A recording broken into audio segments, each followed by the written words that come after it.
What's going on, everybody? It's a Gridiron Goober session here. I'm your host, Jackson Burleson, alongside my co-host, Ashton Starnes. Dude, best believe it. So excited to get this channel ready, bro. Let's go. do it. Let's go, man. Let's go. So today, I believe we're just kind of, giving a little rundown of who we are, where we see the team at, where we see the future going, maybe a little bit of what this channel is going to be. I'm very excited. Now, today, we're going to talk about our favorite teams. Now, looking at our backgrounds, it's pretty obvious. I mean, I'm a Cowboys fan, which I know, calm down, okay? And then you got Ashton over here. He's all the way in the wild, wild west, I'm a Cardinals fan, and there's a big difference between me and you because unless you're in our division, no one hates the Cardinals. They just feel bad for them. Everyone hates the Cowboys. So, it's a very interesting dynamic. It's going to be very interesting. So we're going to go ahead and get into just like why we are fans of the teams that we are fans of. Pretty simple question to start out of the gate. I don't know if you've actually heard this story, Ashton, but I have a very deep regret to this day that happened when I was 5 years old at my first ever Cowboy game. I don't think you've heard this. Okay, let's hear it. Let's hear it. But this is like one of the biggest regrets of my life. And this is how I became a Cowboys fan, actually. So Texas Stadium, the old stadium, right, where the Cowboys used to play when they were actually winning. I went to the last Thanksgiving Day game at that stadium when I was 5 years old, and that was my first NFL game ever. And I went with my dad, and we won, by the way, just putting it out there. I could barely see the game because my dad had to literally hold me up the entire time because I was so tiny, but I remember after the game, bro, Brady James's sister, which if you know Brady James, he was the linebacker for the Dallas Cowboys at the time in 2007. Pretty good player. And she comes up and she's like, hey, do you want to come down to the Cowboys locker room? And I'm like, 5 years old. I'm scared. I'm hiding behind my dad. I'm crying. I'm like, dude, I don't want to go. Like, I'm scared. And my dad's like, just go. And I'm like, okay, can my dad come? And she goes, no. And I'm like, I don't want to go. Like, I'm too scared. And I always regret that, dude. Like, every single day of my life, I'm like, I could have been in a locker room with Terrell Owens, Tony Romo, Miles Austin, Marion Barber. I mean, we're talking about some pretty good Cowboys that I grew up watching. And I was, like, so scared to do it. And we talked about it like probably a couple months ago, me and my dad. And I'm like, can't believe I didn't do it.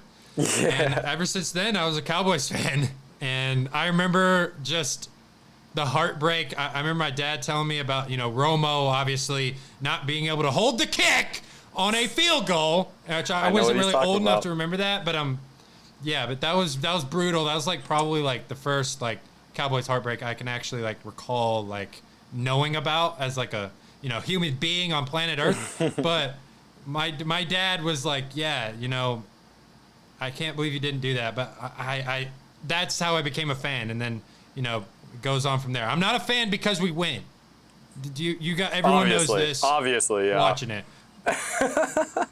But yeah, that's how I became a Cowboys fan. Literally biggest regret of my life. But so, I'm still, part of this team. So a couple of comments not a part on of that. it. I don't play for them, but. A couple of comments I got for you. So first off, that is extremely heartbreaking. That is a golden opportunity. It sucks you weren't able to do that. Hopefully in the future you will be able to. The second part, the problem is that you said back in Texas Stadium y'all were winning, but I don't really remember Tony Romo winning all that much, dude. I mean, no, that's not what I'm talking about. That's not what I'm talking about. I'm talking about Aikman and those boys. Oh, okay, playing in that I was gonna say, I'm like, I don't think. Of course, I'm not talking about Romo. It was a great team. Why would I talk about Romo? Those players you were mentioning are all legendary players, man, and it would have been awesome. That would have been a crazy experience. Those are like legendary, just NFL players, not just college players or Cowboys players. So. Yeah, man, that's really cool. And DeMarcus Ware. I forgot to mention another guy. He was a part of that roster, too. He's probably the most legendary. Jason Witten? How did I forget that, dude? Jason Witten. I mean, those two guys right there, dude. Like, those are legends. Like, absolute legends. But let's keep it. Let's make sure Ashton gets his light. Why Appreciate are that. you a Cardinals fan? Let's hear the story here. Let's hear it. So I've been asked this a lot. Being that I'm from Atlanta, Georgia, I've lived here most of my life. It is kind of weird, right? Like, you don't really see Cardinal stuff anywhere, and they've never been like that dominant team that you would see like merch or like bandwagon fans around. But in 2008, it's the only year the Cardinals ever went to the Super Bowl. But I didn't know that. So I'm sitting there. I remember we were at like a party. I grew up, my dad was a Falcons fan. But football was kind of just there. When you're a kid, you haven't fallen in love with it yet. And so my dad's a Falcons fan, so we go to like a playoff watch party, and the Falcons are playing the Cardinals. And this is 2000, again, like, no one expects anything from the Cardinals this year. They're a wild card team. Like, the Falcons were supposed to win. But for some reason that day, I just was like, I kind of want the Cardinals to win. I like that, you're a kid. I like this logo better. Like, I like the logo better. And then slowly but surely, I start finding out, like, throughout the game, I'm like, wow, this Larry Fitzgerald guy is insane, dude. This Kurt Warner guy's putting him on the dot, Edgerrin James, like, I know, like, as a kid, you're not really, like, thinking all that, but I knew Larry. I'm like, this guy is nuts, bro. I had him on the backyard football I used to play on my Game Boy, so... oh yeah, dude, yeah. That game was awesome. Yeah, so I always liked Larry Fitzgerald, but like I didn't really love football. But I just decided, I'm like, yeah, I'll pick this team. And to everyone's dismay, no one at the party was happy that I'm rooting for the Cardinals. But I'm a kid, so I don't care. So we win. The Cardinals win. I'm so excited. And then this actually is not just why I started loving the Cardinals and following them. It's actually how I started loving football, because the next week it's the Carolina Panthers, and again I'm like, well, let's see how the Cardinals are doing. I'm like, this is my team now. I kind of just like, it was on. And I was like, oh, cool. Are they going to win? And they do. And then it's the Philadelphia Eagles, who were very good that year. As a kid, I didn't know how good they were, but we should have won that game. But Arizona did win that game. And you're just watching just such a legendary, especially looking back at it, you're watching a legendary run from Larry Fitzgerald, one of the greatest postseason runs of all time. And that just enamored me as a kid. And, the year of the Super Bowl, you know how that goes. But it was great. No, and after let's that, not know how that goes. How do you feel about that? The San Antonio Homes, I know you're holding it in. It's not a catch, but we were going to lose the game anyways. So, see, I say that, and now people are going to think I'm crazy. But if you go and look, like, you can find pictures of his foot on top of his other foot. So it's technically not a catch, but we would have lost anyways. They were driving on us. It was like second down. Like, it doesn't matter.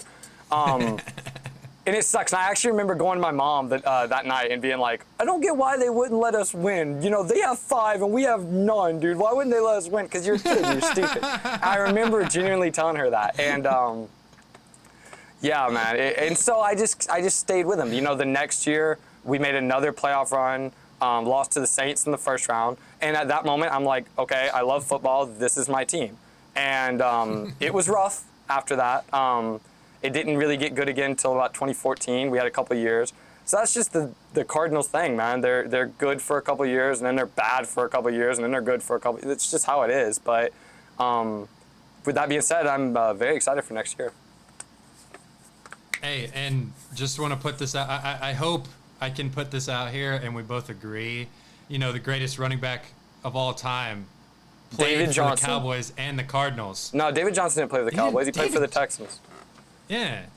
No, I'm talking about Emmitt Smith. Why would I be talking about David Johnson? He didn't play for the Cowboys. David Johnson's a legend. Yeah, man, I love Emmitt Smith. But can we sit here and agree on that? We don't need to talk. We don't need to touch on this. Well, I think David Johnson was better the one year he had. I think that was the greatest running back season of all time. But if you're talking about whole career, yeah, it was probably Emmitt Smith. He really put it together in Arizona, though. I feel like he was, a pretty good running back in Dallas. But once he got to Arizona, he was truly a great running back. You know what I'm saying? It took him going to the Cardinals, dude. That's when he became to great. Solidify his legacy. Sure. I don't think we had a winning record with Emmitt Smith, so. No. So he didn't do jack squat in Arizona. That's not true. I think he had a 1,000-yard year, actually. On the Cowboys. He had a great year. I actually don't know. I'm not sure either. I actually don't know. But don't look it up. I know he had a bunch in the Cowboys. Just I know he had a bunch in the did. Cowboys, though. Yeah. I know he that's did. fine. I know he did. He wanted a real. We got a buddy that always puts another guy in there, but we don't want to talk about that because we have the greatest running back of all time. Emmitt Smith is a Cardinal and a Cowboy. You can't beat that. When we you love got that. A Cardinal fan and we a love Cowboy a good fan. connection. You just can't. But how do you feel? I know you talked about that Steelers and Cardinals Super Bowl because like that was like one of my favorite Super Bowls. Like I remember, I think it was Madden 10, like with Troy Polamalu and Fitzgerald on the cover of Madden that year, and I remember just playing that game a lot. But I loved Kurt Warner that year. I mean, that was probably the last like good year of Kurt Warner in his career, like that season, and that was probably the best chance he had to win another one. So I mean, how do you feel to just get more football out of Kurt Warner in that stage of his career? That's awesome. It's a really great story, and I feel like Kurt Warner was a great role model growing up. Actually, my first that year after the Super Bowl, I had a Kurt Warner and a Larry Fitzgerald jersey. So I loved Kurt Warner, man. I was so upset when he got injured against the Saints and then retired because, it was just great. He's an all-time great quarterback, in my opinion, and he was the one that I grew up thinking this is the best. And he wasn't at the time, right? But when I was sitting there as a kid, I thought he was the best. I'm like, this is the ideal quarterback. This is the best possible quarterback you can have. And obviously, we've seen other quarterbacks come and go, so I'm not going to say that now. But at the time, I really thought that. So it was really awesome. It's a cool story, and it's cool that the Cardinals do that. They did the same thing with Carson Palmer a couple years later. A guy that everyone had given up on, comes in and has great years. Almost could have been an MVP season if Cam Newton wasn't so great in 2015 as well. So, yeah. It's kind of funny how you guys find these, good quarterbacks in the back end of their career and still milk the last ounce of football they have in them and be able to put it on the field. I think, and that Larry Fitzgerald, I mean, that guy, dude, he is just the greatest receiver of all time. Yeah. I mean, he had no quarterback that was like in his prime. I think you can argue when he was at his prime. No, that's to really take him to another level. That's not arguable. That's facts. That is true. There's no ifs, ands, or buts. I do think Carson Palmer was playing the best football of his career in Arizona, but he wasn't. He was out of his prime. Like he figured it out. The Bruce Arians offense worked for him. But Larry Fitzgerald, I'm not going to argue with that at all. Because again, like I said about Kurt Warner, Larry Fitzgerald was insane growing up, and he was. It was a crazy transition when he retired, man. Because I was like, I've never seen Cardinals football without Larry Fitzgerald. Right. So and that playoff run in 2008, I swear to God, if you're thinking, oh, Larry Fitzgerald, he's like a fringe top 10 receiver, watch that playoff run. That's all I gotta say. Literally the greatest playoff run by one player, in my opinion, ever. He didn't finish the job, I guess, but he damn near did. He did everything he could to win that Super Bowl. So, yeah, man, love Larry Fitzgerald. And that was kind of like speaking of like receivers and like your favorite team, like I mean that was Dez Bryant for me, like growing up. I mean I remember going and seeing him play his rookie year when at Lucas Oil, because I'm originally from Indiana, so I know Indiana and Cowboys fan. How did that work? First of all, well, everyone in my family when I came out of the womb was a Cowboys fan, so I had no choice. Okay, that was basically why I'm a fan. I got forced into it, but that's one of my favorite moments is being in Lucas Oil.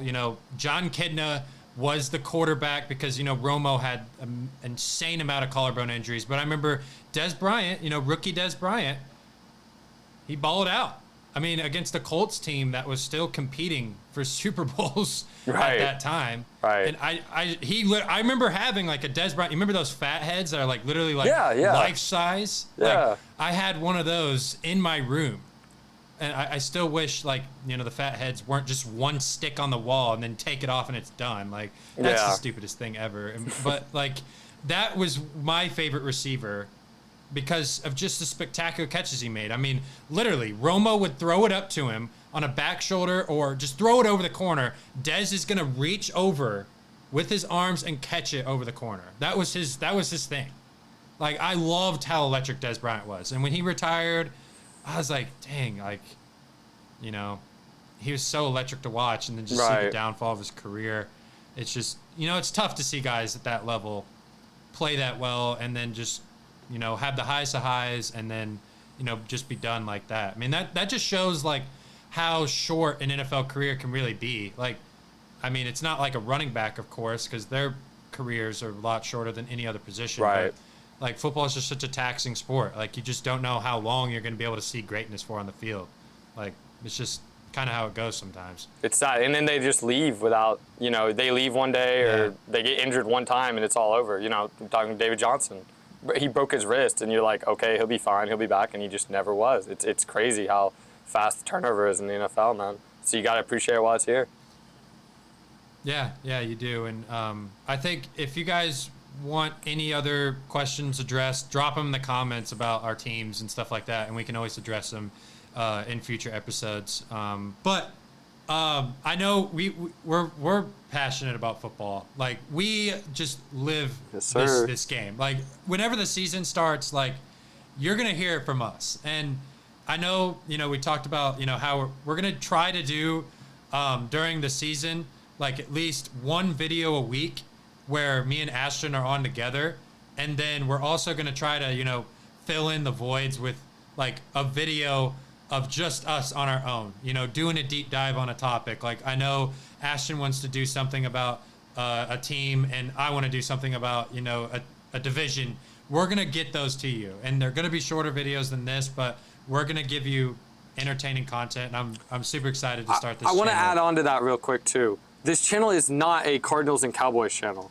We just are fans of that team. You know what I'm saying? I totally plan on making videos with nothing to do with Arizona and nothing to do with Dallas.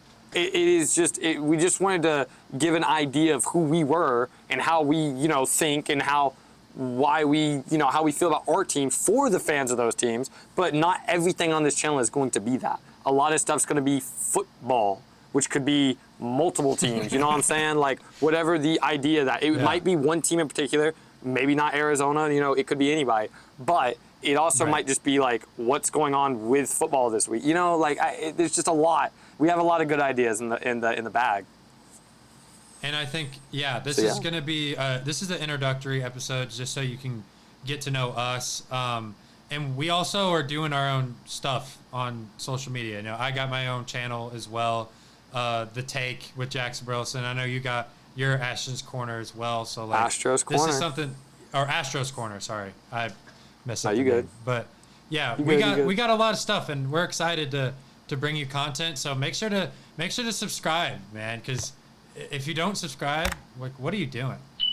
Like, you're missing out. That's all I gotta say. If you don't subscribe, you're a goober. You're a goober. Yeah. You're a goober. And if you do subscribe, you're also a goober as well, because you're gonna be a part of Goobers Nation, which you're just a cooler goober. If you watch this whole video, you're a goober. You're a gridiron goober if you subscribe to this channel. Gridiron goober. That's Facts. what you are. Facts. That's what you are. Facts. But Ashton Starnes, I'm super excited to have him on to be a co-host for this. Very, very honored to get this started. It's going to be super fun.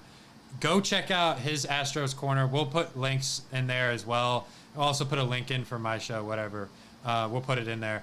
But make sure to subscribe. Hit the notification bell. We're going to try to post videos like once a week with me and Ashton. And then we're going to try to do videos by ourselves once a week as well. So there's going to be a lot of activity on this channel. So make sure to stay tuned for everything. Goober football, Gridiron Goobers. This has been the first episode of Gridiron Goobers. Absolute pleasure having you on for this. I'm super excited. Don't miss out on the episodes in the future. Let's go! Get goobed on.